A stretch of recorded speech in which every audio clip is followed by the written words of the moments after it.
Are you struggling with tricky grammar rules that are costing you points on the Praxis Core Writing exam? If so, you're not alone. This is test code 5723. Sentence correction questions are one of the trickiest parts of the Praxis Core Writing exam, but with the right strategies, you can tackle them with confidence. Hi, I am Sandra Matthews, and I have a doctoral degree in education, and I am your Study.com expert to make sure you are successful in the Praxis Writing exam. Today, we'll break down how these questions work and walk you through 5 authentic sentence correction questions step by step. By the end of this video, you'll know what to expect. So let's dive in.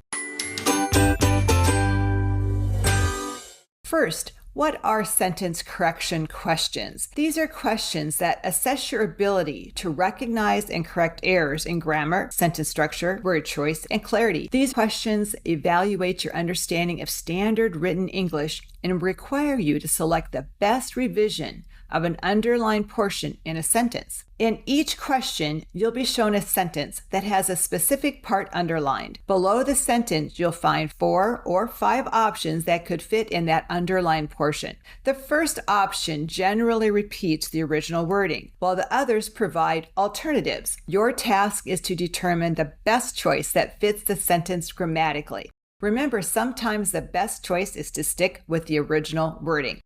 When answering these questions, there are some tips to help you prioritize. Start with correct grammar and syntax. Ensure common grammatical errors are eliminated, such as incorrect subject-verb agreements and verb tense. Next, look at clarity and conciseness. Look for options that avoid unnecessary wordiness or redundancy. Finally, identify consistency in meaning.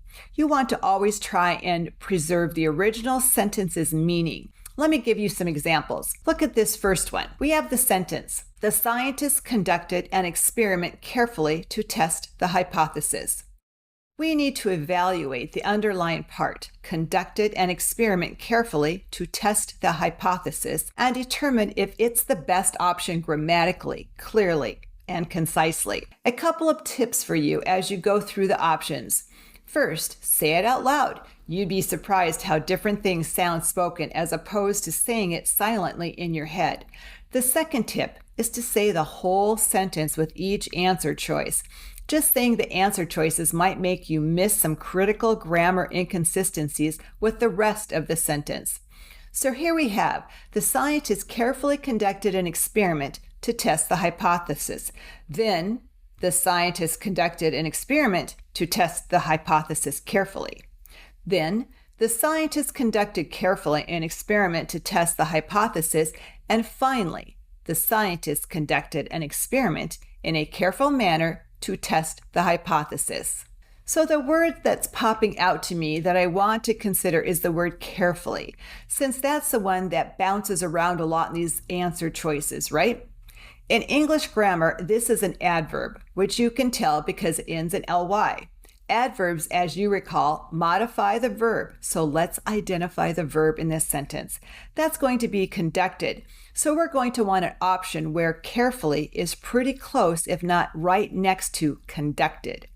This first option splits the verb and the adverb with the noun. It's also a little unclear if carefully is supposed to be modifying, conducted, or test. The second option pairs the verb and adverb, which I'm thinking is a lot better. Let's pin that one. The third puts the verb and the adverb at opposite ends of this section of the sentence, so I'm pretty sure that's not it. Option D does put the verb and adverb together, just in the opposite order as option B. But let me say that out loud again. The scientists conducted carefully an experiment to test the hypothesis. Kind of sounds like we're in Elizabethan times, doesn't it? So although you have your verb and your adverb together, it just doesn't sound right. The last option sounds okay, but throws conciseness out the window by adding a few more words. If there was no other good option here, I might consider this one. All right, let's look at another one. This sentence is, "The company values efficiency, working hard, and employees who are innovative." We're looking at the best way to say what the company values. Let's look at our options first. I'm going to say each of the first sentences out loud to see how they sound. The The company values efficiency, working hard, and employees who are innovative. The company values efficiency, hard work, and innovation. The company values efficiency and working hard and employees who are innovative. The company values efficiency and working hard and innovation. The company values efficiency, hard work, and employees that are innovative. I'm sure you've already got some thoughts, but let's work through this, okay? The first one has some glaring parallel structure problems. Efficiency is a noun, working hard is a verb phrase, and employees who are innovative is a noun phrase. Not great grammatically speaking. So let's look at option B. The company values efficiency, a noun, hard work, a modified noun, and innovation, another noun. This I'm liking. We've got parallel structure and conciseness and clarity, and we haven't lost the meaning of the sentence. Let's see if we can do better. Option C says, the company values efficiency and working hard and employees who are innovative. We just reintroduced all those things that were wrong with option A, so let's get rid of that one. Option D, the company values efficiency and working hard and innovation. That's a lot of ands, isn't it? We've also got that verb clause still in there, so let's eliminate this one too. Option E says, the company values efficiency, hard work, sounding good so far, and employees that are innovative. Fail, we have that noun phrase back, so that's not going to be the right answer. So we didn't find anything better than B, so that would be the correct option. Let's do one more. The artist paints beautifully and with great skill. I chose this one not only to look at some grammatical errors, but also to zero in on conciseness. Let's start from the bottom and work our way up. E says, the artist paints with a great deal of skill and beauty. Now this is grammatically correct and maintains the meaning, but is really wordy. I'm going to pin this and check the others to see if there's anything better. D says, the artist paints beautiful and skillfully. This isn't grammatically correct at all since beautiful is an adjective and is using an adverb like skillfully, so that's out. C says, the artist beautifully paints with skill. This disrupts the word order and flow by putting the verb between the two modifiers, and the skill is no longer an adverb. Now it's a noun. B says, the artist paints with beauty and skill. Grammatically correct, concise, clear, and conveys the original meaning. This is probably going to be my pick.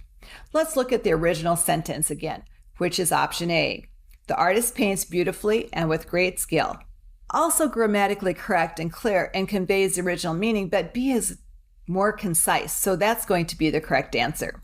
All right, we've looked at a few types of sentence correction questions you can see on the Praxis Core Writing exam. How did you do? Do you agree with my choices? If you didn't or have any other questions, drop me a comment below. Remember, success on the Praxis Writing exam comes down to recognizing patterns and understanding common writing mistakes. For more practice, check out our Praxis 5723 playlist here on YouTube. And for even more detailed practice strategies and walkthroughs, make your way over to study.com and check out one of our Praxis test prep courses. Our users boast a 92% pass rate, and our courses include full-length exams, hundreds of authentic practice questions, and additional video lessons specifically tailored to the latest test updates. With our resources, you'll know exactly what to expect on test day. If you found this video helpful, be sure to like it and subscribe to this channel for even more help preparing for your Praxis test. I'd love to hear how it went, so come back and leave a comment letting me know. Thanks for watching and happy studying.